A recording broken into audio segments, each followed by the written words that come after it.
মহারাজকে নারদ মুনি যে ইনস্ট্রাকশন দিয়ে এসছে, তো নারদ মুনি ওনাকে অ্যাকচুয়ালি মন্ত্র দিয়েছিলেন এবং ওনাকে ভগবানের বিগ্রহ তৈরি করে বিগ্রহ রূপ দিয়ে তাকে উপাসনা করার প্রক্রিয়া উনি ওকে বলে এসেছিলেন। কিন্তু এটা এই যে অনেকে জিজ্ঞাসা করে যে বিগ্রহ পূজার কি দরকার আছে, খাস করে আমাদের যারা ইয়েতে আছে কি বলে, যারা ধরেন ওই পাকিস্তান, তারপরে দুবাই, যে সমস্ত মিডল ইস্ট যে কান্ট্রিগুলো আছে না, মিডল ইস্ট কান্ট্রিতে যারা আছে সেখানে তারা এই অসুবিধাটা কাফি ফেস করে। তাদের সেখানে আপনারা জানবেন যে মুসলমান ধর্মাবলম্বী যারা আছে তারা মূর্তি পূজায় খুব একটা বিশ্বাস করে না, তারা নিরাকার ভগবানে বিশ্বাস করে। তাদের মূর্তি দেখলে তাদের মনে হয় কি যে বিগ্রহ আছে মূর্তি, এটা হচ্ছে তার, এটাকে আমরা ভগবান বলে মনে করি। তাদের কাছে যে ভগবানকে আমরা মূর্তি হিসাবে দেখাতে পারি না, যে কারণে তারা ভাবে যে মূর্তি পূজা হচ্ছে ভগবানের অপমান করা, যে কারণে তারা মূর্তি পূজা বিশ্বাস করে না বা মূর্তি দেখলে তারা ওটাকে ক্রিটিসাইজ করে। যে কারণে মুসলিম প্রধান যে সমস্ত দেশগুলো আছে সেই দেশগুলোতে হিন্দুদের প্রবলেম ফেস করতে হয়। বেশিরভাগ ক্ষেত্রে যে আমরা যারা হিন্দুরা আছে ওখানে তারাও যদি কনসেপ্ট ক্লিয়ার না থাকে তারাও সেটা ভাবে। মুসলিম প্রধান দেশে কি বলবো, আমাদের আমাদের এখানেই আপনি ভারতেই এরকম প্রচুর লোক পেয়ে যাবেন যারা এই জিজ্ঞাসা করবে যে মন্দিরে কি দরকার আছে, ভগবান কি সত্যি খায়, অনেক লোক আছে। কিন্তু অ্যাটলিস্ট আমরা যারা কৃষ্ণ ভগবানান্বিত আছে তাদের আমাদের বোঝা উচিত যে আমাদের বিগ্রহ পূজার কি দরকার আছে, বিগ্রহ পূজা করার কি কি প্রয়োজন আছে, কেন বিগ্রহের দরকার আছে। এখানে কেউ হাত উঁচু করে বলতে পারেন যে বিগ্রহ পূজার কি দরকার আছে? Anyone? You can raise your hand, আপনি হাত তুলে বলতে পারেন। এনিওয়ান? বিগ্রহ পূজার কি দরকার আছে? হ্যাঁ, সর্বাপার্বণী বলেন। হরে কৃষ্ণ প্রভু, প্রণাম প্রভু। কোনো কিছু নির্দিষ্ট কিছুকে উদ্দেশ্য করে যদি আমরা টার্গেট করে একটা না করি, মানে যেটা দৃশ্যমান, তাহলে আমাদের মন চঞ্চলতার কারণে এদিক ওদিক চলে যেতে পারে। কিন্তু যদি দৃশ্যমান হয় জিনিসটা, তাহলে তার প্রতি আমরা মনোনিবেশ করতে পারবো। সেই কারণে মানে বিগ্রহ সেবা অবশ্যই করা উচিত। Yes, correct. গোকুল রমন প্রভু। হরে কৃষ্ণ প্রভু, ধন্যবাদ প্রণাম প্রভু। সর্বমণি মাতাজি যেটা বললেন ওটা তো সঠিকই। আর দ্বিতীয়ত যেটা আমি অনেক আচার্যদের মুখে যে সাকার রূপ তো ভগবানের আছে, ভগবান তো নিত্য বিরাজমান, নিত্য বিরাজমান। আমরা তাকে যে প্রার্থনা করছি গুরু পরম্পরা দ্বারা, তাহলে তার যদি সাকার রূপ না থাকে, তাহলে কর্ণ না থাকলে তিনি শুনবেন কি করে আমাদের প্রার্থনা অনুভূতি। এবং ভগবান তো নিজেই যুগে যুগে ধর্ম প্রতিষ্ঠাতা এবং আমার ভক্তদের রক্ষার্থে অবতীর্ণ হন বা অবতারী হিসেবে আসেন। এই জন্য তো আমরা সাকার রূপকে ধ্যান করতে পারি, নাহলে তো নিরাকার মানে তো মহাশূন্যেই আমরা ধ্যান করবো, মানে ব্রহ্মজ্যোতি উপলব্ধি হবে। ধন্যবাদ। হারাধন প্রভু বলেন। প্রভু ধন্যবাদ প্রণাম। মাতাজি এবং গোকুল রমন প্রভু যা বললেন আমিও তাতে একমত, কারণ আমরা নিরাকার ব্রহ্মের উপাসনা করতে পারি না। মানে সেই জঙ্গলের মধ্যে খুঁজে বেড়ানোর মতো কিছুই জানি না, সেটা একটা কিরকম হয়ে যায় না। কিন্তু সামনে যদি বিগ্রহ থাকে, আমরা একটা মনটাকে স্থির করতে পারবো, আমার এইটাই মনে হয়। একদম ঠিক। এখানে ভগবান নিজে বলে গেছে, ভগবান নিজে যখন যখন ভগবান বৈকুণ্ঠ ধামে চলে যায় তারপর যুগের শেষে, তখন ভগবান নিজে বলে গেছে যে আমি এখন তো থাকবো না, কিন্তু আমাকে পুজো করার অবসর আছে। তাহলে ভগবানকে আমরা বিভিন্ন রূপে, বিভিন্ন বিগ্রহ রূপে বানিয়ে, মাটি দিয়ে বানানো যেতে পারে, পাথর দিয়ে বানানো যেতে পারে, পেন্টিং দিয়ে বানানো যেতে পারে, তো সেভাবে ভগবানকে পূজা করা যেতে পারে। এবং এর আমরা অনেক প্রকৃষ্ট উদাহরণও পাই।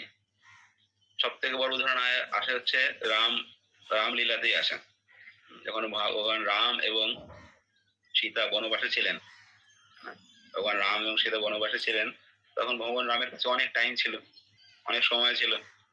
তাই একদিন উনি কি করছে, উনি এখানে শ্রীকৃষ্ণের যে পাথরে পাথরে শ্রীকৃষ্ণের ছবি আঁকছিলেন। সীতা মা এসে দেখতে চেয়েছিলেন যে কে, কার ছবি তুমি আঁকছো। তখন ভগবান রাম বলছে যে যে আগে যে দাপর যুগ আসবে সেই যুগে আমি এই রূপ নিয়েই আসবো, কিন্তু তুমি এখন দেখো না। তুমি যদি এখন এই রূপ দেখো তাহলে তুমি আমাকে ভুলে যাবে। ভাবেন এটা কোনোদিন সম্ভব হতে পারে যে সীতা মা ভগবান রামকে ভুলে যাবেন? তাও সীতা মা অনেক জোর জবরদস্তি করছিল যে না, দেখি দেখতে দাও, দেখতে দাও। তিনি যখন দেখে, সত্যি এত সুন্দর রূপ ছিল, এত সুন্দর রূপ ছিল যে দেখে সীতা মা খানিকক্ষণের জন্য ভগবান রামকে বলা হয় যে ভুলে যায়। এই চিত্রপট দেখে কেউ বলতে পারবেন সেই চিত্রপট অ্যাকচুয়ালি কে ছিল? এনিওয়ান? সেই চিত্রপট কে ছিল? সেই চিত্রপট ছিল আজকে হ্যাঁ হ্যাঁ মাতাজি বলেন। রাধা রানীর বিগ্রহ যে রূপ আছে সেই রূপ।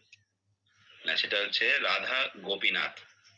রাধা গোপীনাথ আজকে যেটা রেমুনাতে আসে না, ক্ষীরচোরা গোপীনাথ, সেই গোপীনাথ, গোপীনাথের বিগ্রহ। তো সেক্ষেত্রে বোঝা যায় যে বিগ্রহের মধ্যে আর ভগবানের মধ্যে কোনো ডিফারেন্স নেই।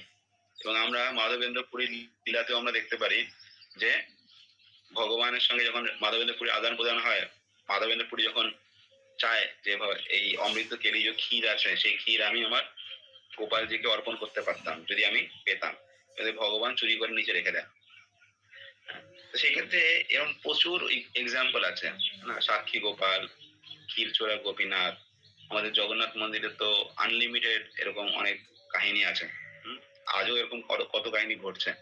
তো সেক্ষেত্রে বোঝা যায় যে বিগ্রহের মধ্যে আর ভগবানের মধ্যে কোনো অন্তর নেই, বিগ্রহের মধ্যে আর ভগবানের মধ্যে কোনো অন্তর নেই। এরকম অনেকের ধারণা থাকে যে আমি ঘরে আমার বিগ্রহ আছে বা মন্দিরে বিগ্রহ আছে, সেই মন্দিরকে গিয়ে আমি প্রণাম করছি আর সেই প্রণাম যাচ্ছে সেই ভগবানের কাছে। এটা সম্পূর্ণ ভুল ধারণা। বা মন্দিরে আমি গিয়ে বিগ্রহকে আমি অর্পণ করছি কিছু, আর সেইটা ওই গোলক বৃন্দাবনে ভগবানের কাছে যাচ্ছে না। মন্দিরে যে যিনি বিগ্রহ রূপে আছেন তিনি পোস্ট অফিস না, তিনি পোস্ট অফিস না যে তাকে আমি খাম দিলাম আর খাম গেল যে ভগবানের কাছে, তা না। তিনি স্বয়ং সেটাকে অ্যাকসেপ্ট করেন। আমাদের ইসকন মন্দিরে যে রাধা গোপীনাথ আছেন মায়াপুরে, তা রাধা গোপীনাথকে আপনি ভোগ দিচ্ছেন মানে রাধা গোপীনাথই অ্যাকসেপ্ট করছেন। এমন না ওই রাধা গোপীনাথকে দিচ্ছেন, রাধা মাধবকে দিচ্ছেন, আর গোলক বৃন্দাবনে রাধা মাধব পাচ্ছেন, এরকম না। ফলে আমাদের এই এই ভাবনাটা খুব দৃঢ় হওয়া দরকার যে মন্দিরে যে আমাদের ভগবান আছে তার মধ্যে আর তার মধ্যে এবং ভগবানের মধ্যে কোনো অন্তর নেই। তিনি স্বয়ং ওখানে দাঁড়িয়ে আছেন, তিনি স্বয়ং ওখানে দাঁড়িয়ে আছেন। Fiscalis no being recorded. সাক্ষী গোপালে যে স্টোরি আছে আমি পড়বেন, ওখানে যে ব্রাহ্মণ ছিল সেই ব্রাহ্মণ গোপালজিকে বলছে যে প্রতিমা নহে তুমি, সাক্ষাৎ ব্রজেন্দ্র নন্দন। তার বিশ্বাস কি বলছে, তুমি প্রতিমা নহে তুমি, তুমি প্রতিমা নও, তুমি সাক্ষাৎ ব্রজেন্দ্র নন্দন যে এখানে দাঁড়িয়ে আছো।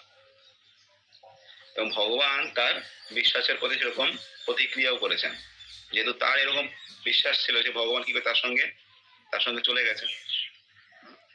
তাহলে আমাদের এই জিনিসটা না, অ্যাটলিস্ট আমরা যারা কৃষ্ণ কনসিয়াসনেসে আছি বা হিন্দু ধর্মে আছি তাদের এই জিনিসটা খুব বোঝা খুব দরকার। তাহলে যে কোনো কেউ এসে আমাদের প্রশ্ন করবে এই মূর্তির কি দরকার আছে, ভগবান কি শুধু মূর্তিতেই আছে, ভগবান কি বাইরে নেই, ভগবান কি মনের মধ্যে নেই, না, এরকম অনেক প্রশ্ন করবে।